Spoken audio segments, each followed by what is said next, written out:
Christian Alan D. Chu, better known as Quiz Chu of the Ateneo Blue Eagle. Alam kong excited na kayong makilala siya at makakwentuhan. Dahil dito sa Hoopstars, makakasama natin siya. I love you, Quiz Chu! Well, yung most recent, of course, yung UAP Championship na napanalunan namin itong Season 71 sa UAAP. Yun, para sa Ateneo, and then mga Mythical 5, Mythical Team Selection this year, tsaka last year. And meron din mga ilang MVP sa ibang mga liga. Ayun.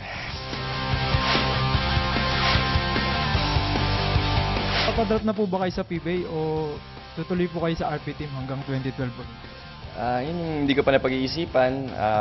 Ngayon, medyo ni-weigh ko pa yung options ko. Wala pa akong definite plans. Sa PBL po ba maglalaro pa kayo po sa Happy? Sa Happy? Well, susubukan ko makondisyon kaagad para makahabol ako. Pero actually, yung commitment ko sa kanila is next conference pa sana. Pero kung nakabalik ako kaagad, susubukan ko makahabol sa pagdating quarterfinals or semifinals.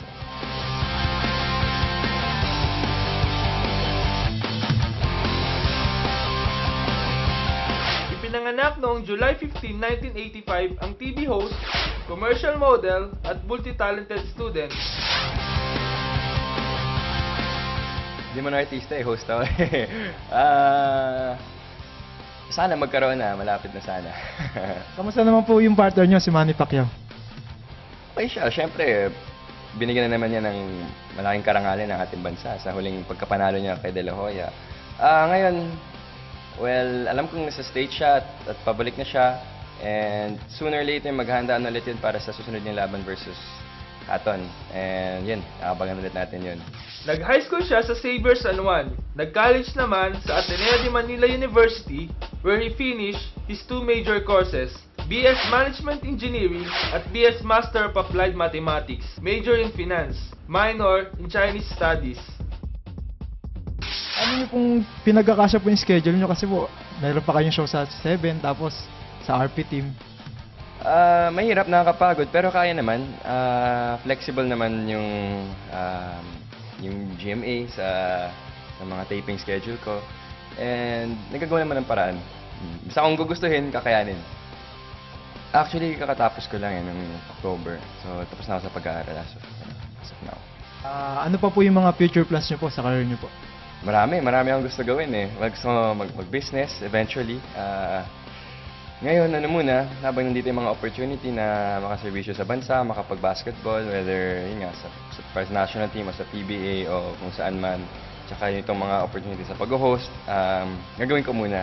And then, tingnan natin kung ano na lang yung dumating. Pangalawa sa pinakamatanda sa 5 magkakapatid.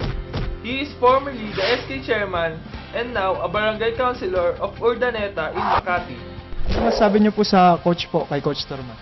Oh, magaling siyang coach. I respect him a lot. Maganda yung sistema niya. Nakikita ko na slowly nag-build up. Ilan pa lang yung napunta akong practice. Pero so far sa nakikita ko, gugustuhan ko naman. And I know that kaya niya itong team i-build itong programa para maging successful ng team pagdating sa, hopefully, sa bid natin sa Olympics. Diba? Alam natin na maraming hindi naniniwala. Pero, siyempre, tayo mga Pilipino, alam na may puso tayo. At basta may puso, pwede mangyari. Kasi makakampi nyo naman po sa developmental? Well, sila yung pinakamagagaling ngayon sa amateur level. And honored ako na napili ako dito kasama, malaro kasama sila sa RP team. He was named favorite athlete in first ever Nickelodeon Philippines Kids Choice Awards 2008. Ay, basketball. Well, syempre, sipag at tiyaga pagdating sa training. Minsan kung tingin ko kailangan ko pa mag-extra work sa isang aspect ng game ko, well, gagawin ko sa labas ng court kahit tapos na yung practice. Mag-extra work na lang ako sa sarili ko or magpapatraining pa kung tingin ko kulang sa kondisyon, papatrain ako sa mga trainer. Kung ano yung kailangan ko i-improve pa, yan yung pagtrabaho. Basically, yan talaga, tiyagalan talaga, at saka pagsisikap. Sa ngayon, siya ay kasama sa RP Developmental Basketball Team na hinahawakan ni servant coach Raiko Toroman na pangarap na makapag-basketball uli ang mga Pilipino sa Olympics sa 2012 sa London. Team captain siya na nagkampyong Ateneo sa UAAP at ngayon pa lang inaabangan na ang pagpasok niya sa PBA. Well, maganda yun. Maganda kasi like yung mga marami tayong talent dito sa Pilipinas na hindi lahat nabibigyan ng exposure, hindi lahat nakikita kasi hindi naman lahat ng mga liga televised, di ba? Yung mga usually UAP, NCAA, yan yung mga nakikita yung mga players na galing doon. Pero sigurado ako na maraming mga gagaling na players na hindi lang nadidevelopan ng gusto na nandyan sa mga barangay, sa mga liga-liga, sa mga probinsya. And maganda yun para ma-discover naman at ma-develop pa para lalong gumaling yung basketball program at yung talent pool ng mga Pilipino. With his long bomb, accurate shooting, great court generalship, all-around plays, team-first attitude at great work ethics, sino nga bang tatanggi kay Chris Chu?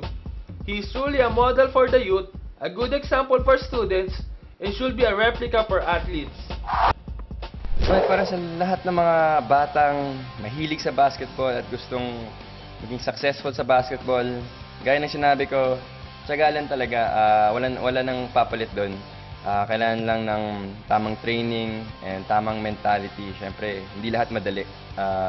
Marami akong mga kaibigan, mga teammates na galing sa wala. Pero ngayon, naglalaro sila for Ateneo, for mga ibang very respected schools. And timing lang yan, tsaka minsan may swerte rin eh. Pero hindi darating yung swerte kung walang sipag talaga. So practice at yun, tiwala sa Diyos. Christopher John Alan D. Chu. In short, Chris Chu. Sana ay nasiyahan kayo sa aming featured story, not only about a basketball star, but also about a good citizen. Yan si Chris Chu.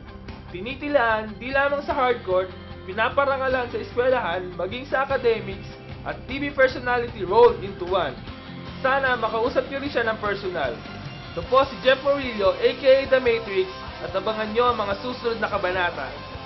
To all the viewers out there, please watch Barangay Hoopster every Sunday 5 to 6 p.m. at UNTV 37.